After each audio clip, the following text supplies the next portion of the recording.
Web TV Redentor, transmitindo via internet.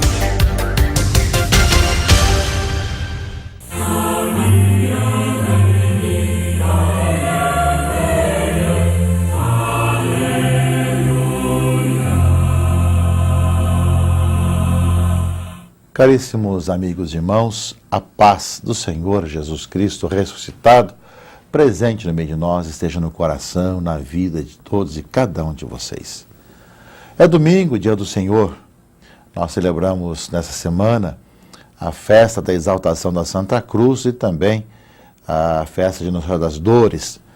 E lembramos da importância da cruz e o sentido da cruz em nossa vida. E a importância também da cruz na vida da juventude. Receber a cruz em nosso país é para todos nós uma oportunidade de refletir sobre Cristo presente no meio de nós, que deu a vida por todos nós e que ao mesmo tempo esse sinal carregado pelas nossas capitais, pelas nossas dioceses, deve levar a nossa juventude cada vez mais a viver intensamente a sua vocação cristã, católica, para que, experimentando a beleza do encontro com Jesus Cristo e anunciando-o aos irmãos e irmãs, nós também resgatemos e ajudemos os jovens a serem protagonistas de uma nova vida, da vida cristã, testemunhas da aurora de um mundo novo que vem através de sentinelas da manhã, anunciando que Cristo é a nossa vida, que deu a vida por todos nós e que, consequentemente, meus irmãos e irmãs, nós somos chamados a buscar cada vez mais anunciá-lo pelas ruas de nossas cidades. Que a cruz possa ser esse sinal em nossa vida, na vida da juventude, e chamar todos nós, povo de Deus desse país, especialmente a juventude, a vivenciar intensamente a sua alegria de ser cristão e de anunciar Jesus Cristo, nosso Senhor. Com esse passo, nós estamos iniciando uma grande caminhada, que esperamos também que todos nós que estamos participando, acolhendo hoje e ao mesmo tempo levando pelas nossas dioceses, nossas cidades, sejamos realmente resgatando esse protagonismo juvenil e ao mesmo tempo o anúncio de Jesus Cristo que morreu por nós, mas que está vivo, ressuscitado pelo nosso tempo, pelo nosso mundo. Sempre é tempo de nós olharmos esses sinais, meus irmãos e irmãs, e guardarmos no coração. No mundo que se seculariza, no mundo que rejeita aqueles que têm fé, no mundo que quer muitas vezes excluir as pessoas que têm religião das realidades do nosso tempo, e isso acontece pelo mundo afora, acontece também no meio de nós, acontece de querer banir justamente a palavra de Deus, banir as pessoas que creem, às vezes, os meios de comunicação, muitas vezes não experimentando os valores, né, que essa palavra de Deus traz e levando a sociedade por caminhos, muitas vezes, que tendem a cada vez mais piorar a situação. E sabemos que isso terá consequências seríssimas para a sociedade. Nós, no entanto, continuamos levando adiante com coragem, com ânimo, a nossa vida. Continuamos levando adiante, sabendo que o Senhor conduz a nossa história, e a igreja sempre passou por altos e baixos, vai continuar a sua missão, quer seja permitido, quer seja proibida, mas sabendo, através dos sinais, de poder fazer o bem a todos, a todas as pessoas. Nós estamos no 25º domingo do tempo comum. Um passo a mais é a nossa caminhada anual. E a palavra de Deus que nós temos ouvido nesses domingos, principalmente agora em setembro, mês da Bíblia, tem nos falado de reconciliação, de perdão. E hoje nos fala de uma situação que é uma coisa que sempre se pergunta, as pessoas sempre dialogam e tentam se entender, e que também pode ter consequências também na reflexão social, podemos assim dizer, da palavra de Deus hoje. Embora o primeiro questionamento seja muito mais com relação à própria vida da comunidade cristã.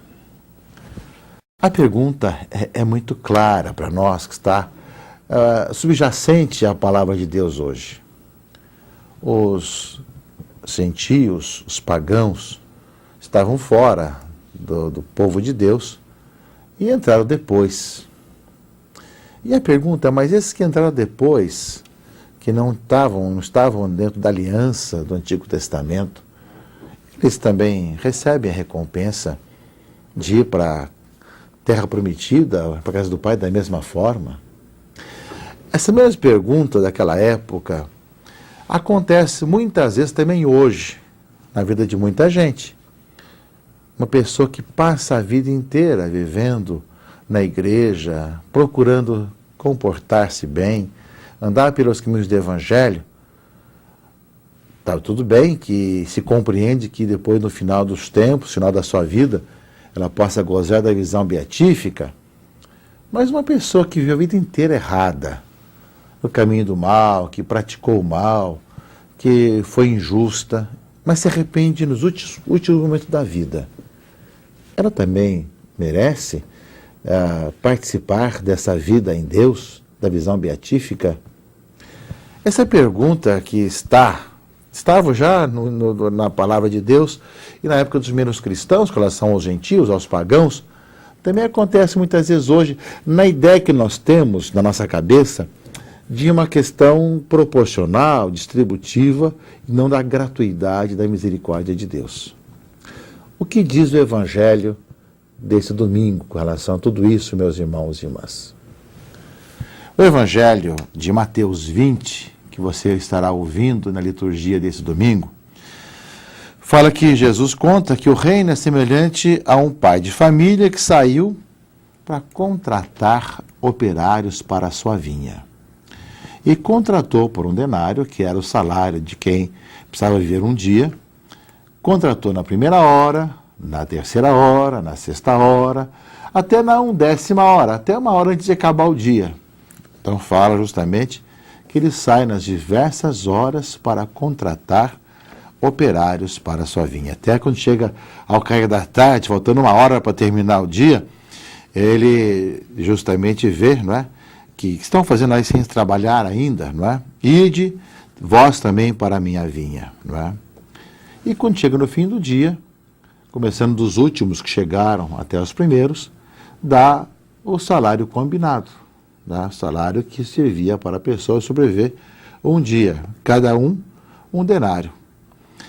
Os que chegaram na primeira hora imaginavam que eles fossem receber mais, porque trabalharam o dia todo, enquanto os outros trabalharam apenas a 1 hora. No entanto, todos trabalharam diferentemente, mas receberam a mesma recompensa, não é? Então, a leitura coloca para nós, meus irmãos e irmãs, uma palavra que nos questiona. Porque justamente aparece aí um jeito de pensar muito egoísta nosso.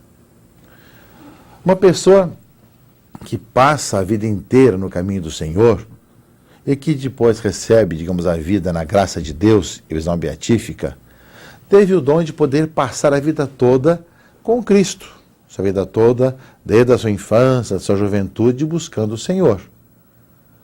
Alguém que passou uma vida errada, ela já estragou sua própria vida. Dos outros também. Mas viveu uma vida infeliz e errada, mas Deus lhe deu o dom da reconciliação e do perdão, mesmo que fosse nos últimos momentos.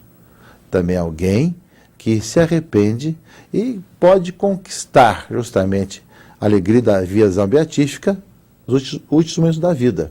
Aliás, se nós olharmos o Calvário, o bom ladrão assim chamado, justamente recebe de Jesus essa mesma fala. Ele estava lá não porque tivesse sido feito coisa boa. Tinham ambos os ladrões roubado, matado, feito tanto errado, assim que foram condenados à morte. E aquele que se arrepende naquele último momento, recebe de Jesus aquela fala: hoje estarás comigo no paraíso. Ora, meus irmãos e irmãs, nós temos um outro jeito de pensar, um outro jeito de ser. Porque viver a vida toda no Senhor não é peso, é graça, é dom de Deus. É isso que muitas vezes está por baixo. Nós achamos, e muitos acham, que viver na graça de Deus, viver a vida no Senhor, seria um peso, seria um sacrifício enorme.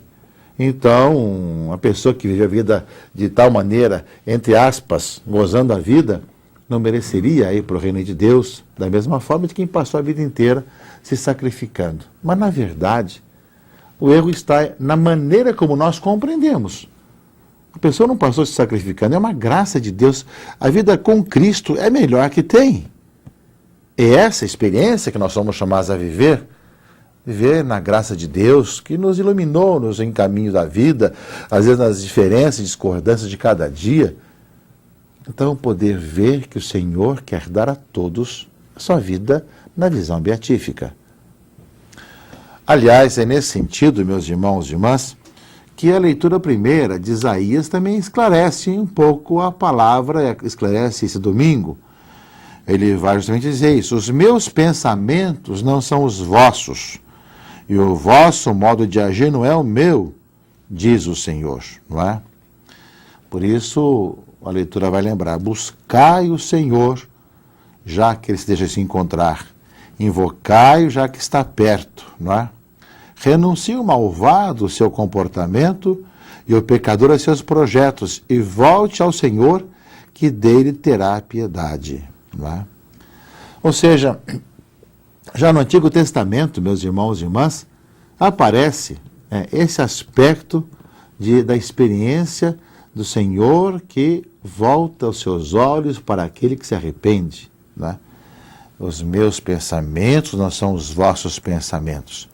Tanto quanto o céu domina a terra, tanto é superior a vossa, a minha conduta, e os meus pensamentos ultrapassam os vossos.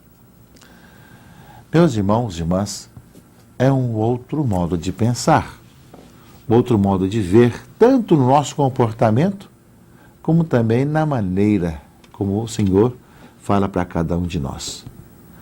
Podemos também pensar aqui na questão social, que as pessoas, né, também merecem o ganho que o sustente cada dia, seja lá quanto trabalhou por dia, e não apenas aquela proporcionalidade que nem sempre daria para sustentar a si mesmo. Seria uma outra reflexão também interessantíssima para essa palavra. Mas é interessante ver que mesmo na questão da nossa própria vida humana, da nossa vida cristã, as pessoas demoram para compreender como as coisas são. E nós concluímos, meus irmãos e irmãs, com a segunda leitura da carta aos Filipenses.